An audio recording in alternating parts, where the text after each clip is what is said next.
Hi friends, ఎలా ఉన్నారు? Morning లెగాలంటే నిజంగా చెప్పాలంటే దోల తీరిపోతుంది. వాటి కాకపోతే మనం కూడా ఏదో ఒకటి సాధించాలనే తపంతో వెళ్తాం తప్పితే దోల తీరిపోతుంది నిజంగా. మార్నింగ్ రెగ్యులర్గా ఇప్పుడు మనం 4:30కి ఎలా లెగుస్తామో అలాగే లెగిసి రైతు బజార్ బయలుదేరాను. చూద్దాం అక్కడ ఎలా ఉండేది ఏంటో పరిస్థితి. ఇవాళ మరి కూరగాయలు వస్తాయో రావో తెలియదు. చూద్దాం, వస్తానికి అయితే వస్తాయి కానీ మనం అనుకున్న రేట్లో వస్తాయో లేవో అదో తెలియదు. నిన్న మనం వంకాయలు వేసుకున్నాం 5 కేజీలు 20 రూపాయలు చొప్పున. మార్కెట్లో అయితే 30-35 ఉంది కానీ బట్ మనకి వర్కౌట్ అవ్వట్లా. వంకాయ బెండకాయ ఎవరు అడగట్లా. ఎక్కువగా మంది కాలీఫ్లవరు, క్యాబేజీ, బీట్రూటు, ఆకుకూరలు వీటి మీద ఫోకస్ చేస్తున్నారు. బెండకాయ వంకాయ ఎప్పుడు కనబడేది అనుకుంటా, ఏం అడగట్లా. కానీ టమోటా ఎక్కువ అడుగుతున్నారు. టమోటా నేను ఆల్మోస్ట్ రోజుకు 10 కేజీలు తీసుకుంటా. 9 కేజీలు అయిపోయి కేజీ మిగులుతాయి, లేదంటే 10 కేజీలు అయిపోతాయి. అసలు టమోటా అనేది అసలు ఎట్టి పరిస్థితులు లాగదు. పచ్చిమిర్చి కూడా అంతే. పచ్చిమిర్చి అయితే ఒక్కొక్కళ్ళు కేజీన్నర 2 కేజీలు వేసుకెళ్తున్నారు.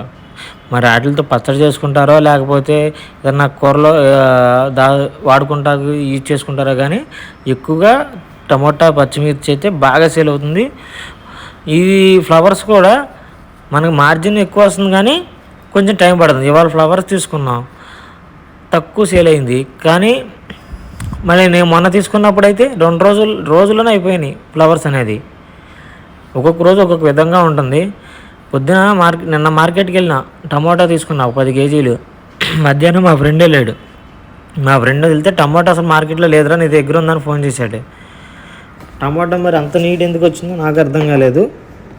ఈసారి మరి ఇవాళ వెళ్తున్నాం కదా, చూద్దాం టమోటా అసలు ఉందో లేదో అనేది డౌట్. నా దగ్గర అయితే నేను 20 కేజీలు వేసుకున్నాను. నిన్న 10 కేజీలు టమోటా ఆల్రెడీ మిగిలింది.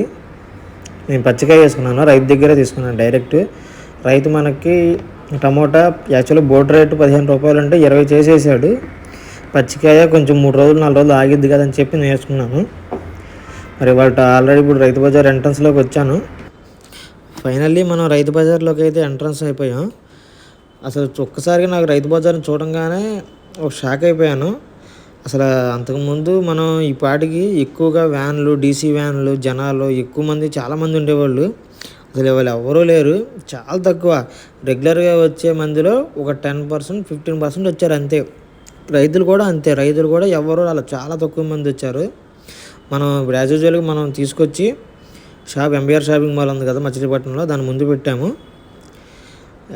ఆపోజిట్లో.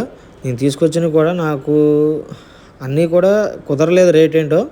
అందుకని ఓన్లీ దోసకాయలు తీసుకొచ్చాను. ఒక 5 కేజీలు 6 కేజీలు దోసకాయలు తీసుకొచ్చాను. క్యాలీఫ్లవర్లు తీసుకున్నాను ఈసారి.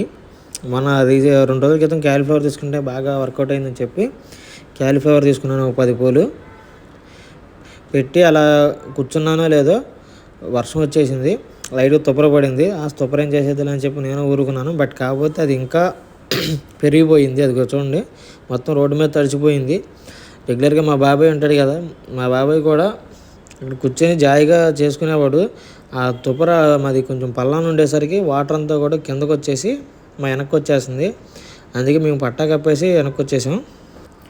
నాకైతే ఇది ఒక కొత్త ఎక్స్పీరియన్స్ అనిపించింది. కాకపోతే బాబాయ్కి అయితే ఎప్పుడు అలవాటే కాబట్టి వాన అదే వచ్చిద్దిలే పోయిద్ది అలాగే ఉండని చెప్పి పట్టా కప్పించి నా చేత కూర్చోబెట్టాడు అక్కడే.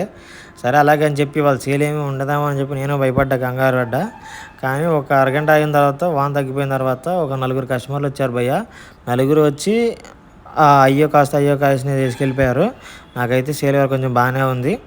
మీరు కానీ ఇప్పటిదాకా మన ఛానల్ కానీ అసలు సబ్స్క్రైబ్ చేయకపోతే వెంటనే సబ్స్క్రైబ్ చేయండి, అలాగే లైక్ చేయండి.